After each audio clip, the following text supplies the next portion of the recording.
Can Apple's brand new M5 Max MacBook Pro take down the brand new 2026 Razer Blade 16 with the 5090 GPU and top-of-the-line Panther Lake 386H chip? Well, in this video, we're gonna find out by testing everything, including the design, speakers, webcams, performance, SSD, real games, AI workflow, thermals, everything, to find out which one is the king of 2026. Now, last week I made a video comparing the M5 Max to an $11,000 workstation Dell 18 Plus Pro Max, and that was kind of unfair because that's meant for workstation tasks with ISV certified applications. So this is a lot more fair. This is only $100 more expensive than this MacBook Pro, and it's actually thinner than the MacBook Pro, pretty much the same weight, and with an awesome aluminum design. I mean, this thing is beautiful. Not only that, it has a beautiful OLED display, 240 hertz, and when you're watching it at night, everything looks beautiful. And it does have upgraded speakers this year, so let's test that out.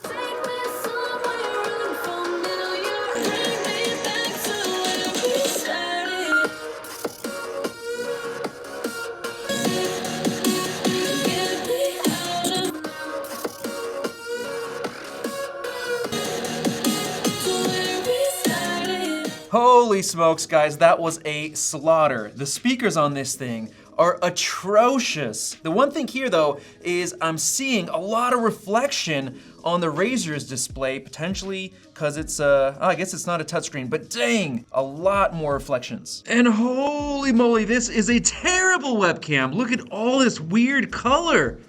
What the flip? Are you serious? All right, that's more like it on the 16-inch MacBook Pro. You can see I'm doing these weird moves. It's not changing like the Razer did. Let me know about the mic down below. And now let's get into performance, starting off with the SSD speed. They both have 2 terabyte SSDs, so it's a good match. All right, we got our scores. Looks like 13,000 on the Mac, about 86% faster than we have on the Razer. And write is 2.6 times faster. And another benefit of Panther Lake is that you get a Thunderbolt 5 port on this year's Razer Blade 16 model. And by the way, the port selection is a lot better than on the MacBook, which at least does have 3 Thunderbolt 5 ports, which is cool. And now let's get into CPU performance with Geekbench 6. You can see here we have the 18-core M5 Max. We have 48 gigs of RAM, which comes with this system.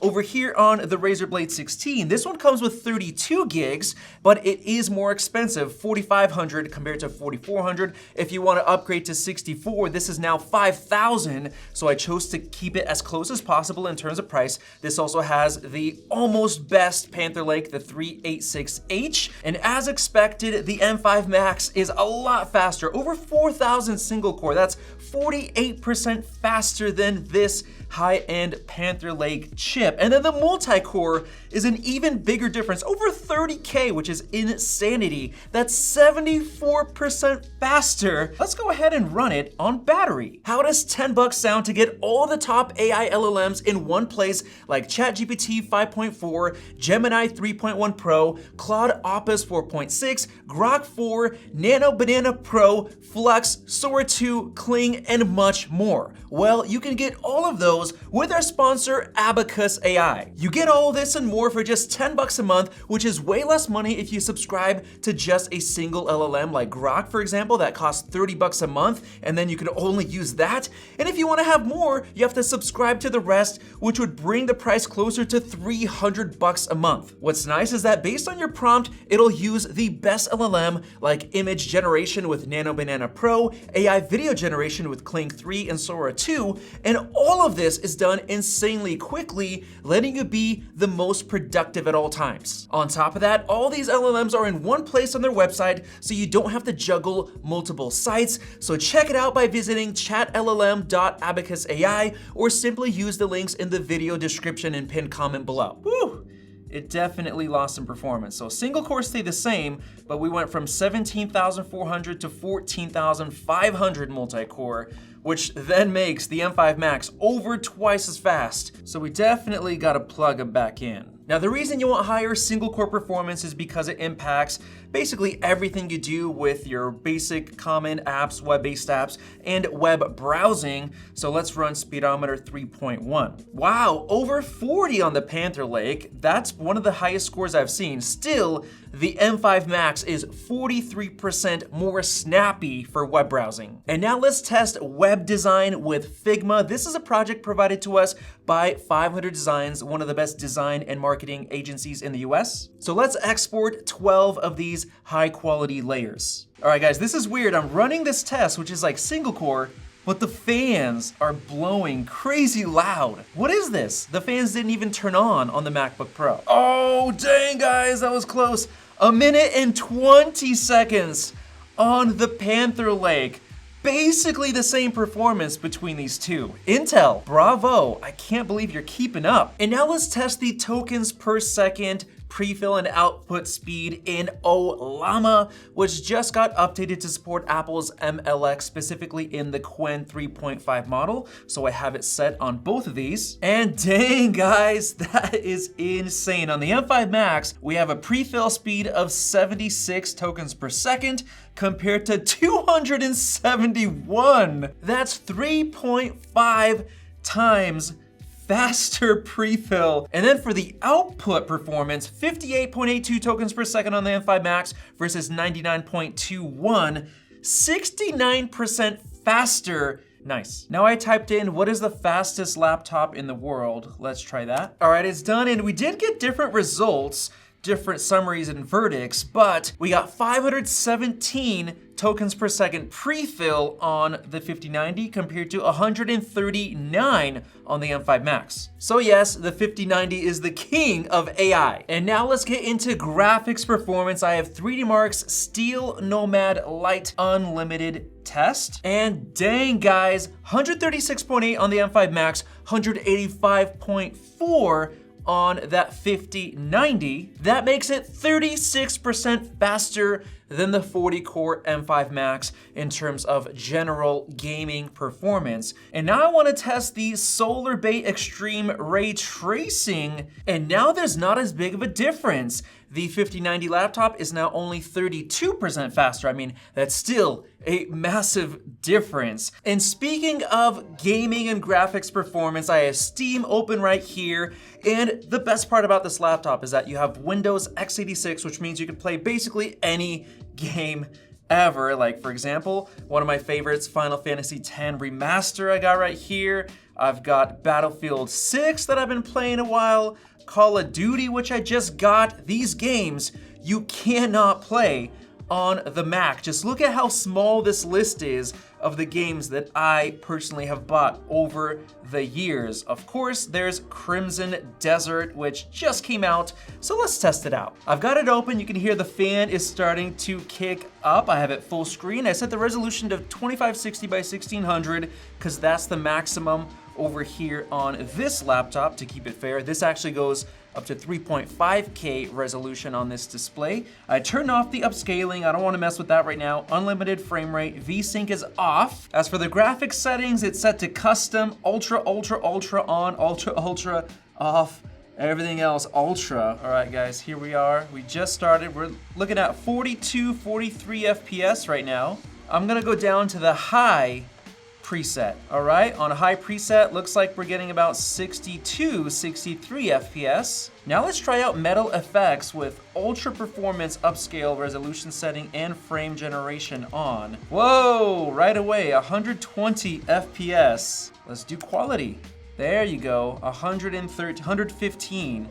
So set to the quality setting, which I'd say looks a lot better than ultra performance. And now we're over on the Razer Blade 16. I have the same settings, ultra on everything with the advanced weather off. Everything else is ultra.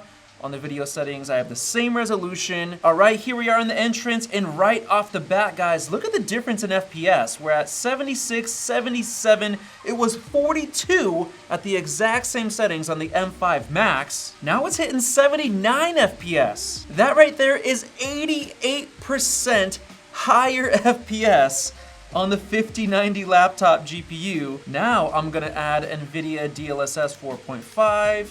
Gonna set it to the same quality mode, frame generation, and dang, just like that with NVIDIA's upscaling, we're now hitting 250 with DLSS. So with upscaling performance, that's over 2 times higher performance. But now let's do some GPU rendering. This is Blender. This is the Party Tug project. I've set it to cycles GPU on both. The 40-core M5 Max has ray tracing support, and I've set it to OptiX, selecting the 5090 OpenGL. On this, I'll also try the Vulkan. Let's go ahead and render. And there you go, they're done. It took 11.39 seconds on the 5090, 14.91 seconds on the M5 Max. That's 31% longer on this Mac. Let me go ahead and switch to Vulkan OptiX and see what that gives us. All right, looks like Vulkan was actually slower, 11.62. I also just tested CUDA Vulkan 20.3, so CUDA is a lot slower than OptiX. So now let's switch over to the Swamp project. This one is massive, very complex. I went back to OptiX OpenGL, which is the fastest. Let's render. No way!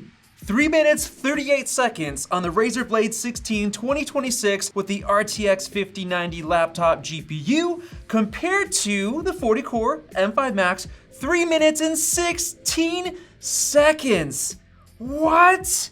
That is insane. 22 seconds faster. Apple has finally beaten NVIDIA's best laptop GPU. That I did not expect. And now let's get into photo editing with Lightroom Classic. I have full graphics acceleration enabled, including GPU export. All right, wow, the M5 Max finished first. Took 17 seconds on the M5 Max and 22 seconds on the 5090. Wow. Let's up the stakes. Let's create some virtual copies. 500 photo export. And they just finished. Now, the weird thing with the M5 Max is that the super cores are not being utilized properly. You can see here, at first, they were all maxed out, but towards the end of the test, something weird is going on here where the new super core and performance core mixture is not optimized, but we have our scores. It took 3 minutes, 35 seconds for the Razer Blade 16 and 4 minutes and 4 seconds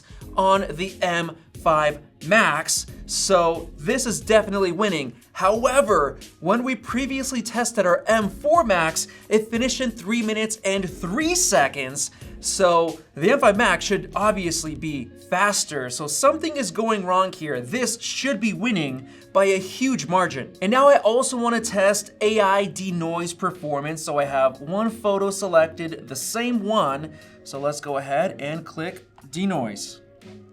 And whoa, that was unexpected. Took 12 seconds on the M5 Max, 19 seconds on the 5090. For some reason, it's not performing as good as expected here. And now I want to do some super resolution. And let's click super res. All right, wow, that was fast. 4 seconds on the 5090, 5 seconds on the M5 Max. Almost the same performance. So I guess for photo editing, they're not too far off from each other. And now let's get into video editing with Davinci Resolve. We right here have an HEVC 5-minute 4K project. We're gonna be exporting to HEVC with the same settings on both. You can see we have the CUDA 5090 GPU selected, and let's go. No way, they both finished at exactly the same time. 31 seconds. That means Apple's encoders are now just as fast as NVIDIA's 5090 GPU encoders for exporting HEVC. And now let's bring out the big guns. We have Red 8K. This is a 1-minute project, and we're gonna be exporting this to HEVC in the same 8K resolution. That's insane, guys. 1 minute 36 seconds on the Razer Blade 16 with that 5090 compared to 51 seconds on the M5 Max.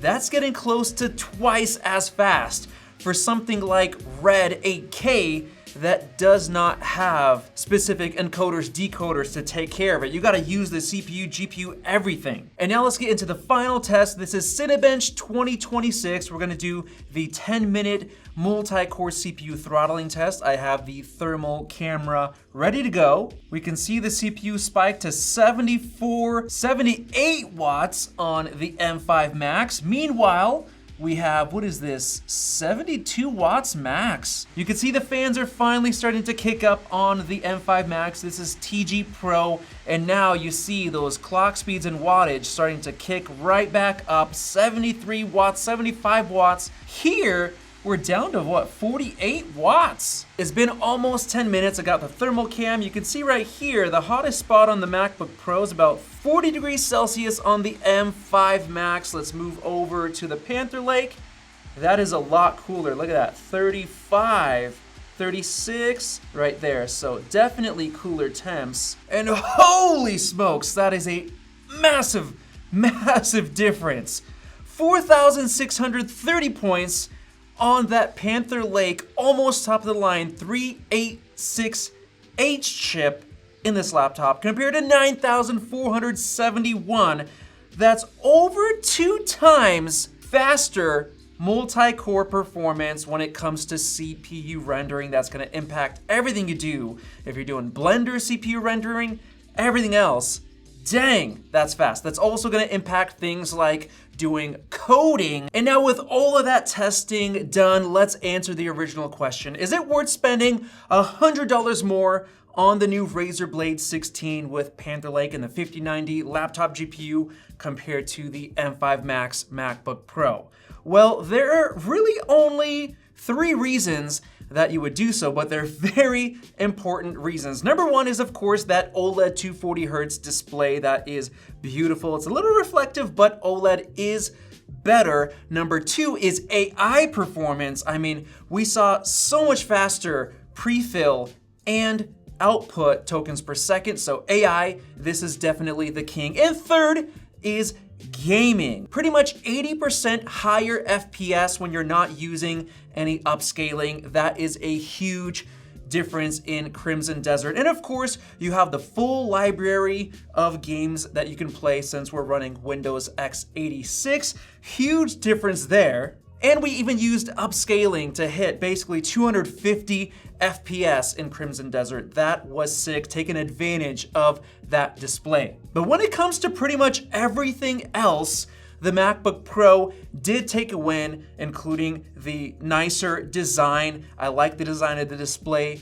better, how it looks. The speakers were better. Basically, all those other aspects were better on the MacBook Pro, except for the variety of ports. And when it comes to productivity performance, including the CPU, if you're doing stuff like CPU rendering, coding, or just general web browsing, everything else that has to do with the CPU, so much faster on the M5 Max. And also things like Blender 3D rendering was faster. Photo editing was basically neck and neck, assuming Apple fixes the super core issue. And video editing was also faster on the M5 Max. So this is the winner in terms of most of the productivity tasks. So here is my final conclusion. If you need the absolute best AI and gaming performance, then definitely get the Razer Blade 16 with Panther Lake that gives you great battery life when you're not plugged in. Very, very nice. But if you want the best experience and you like macOS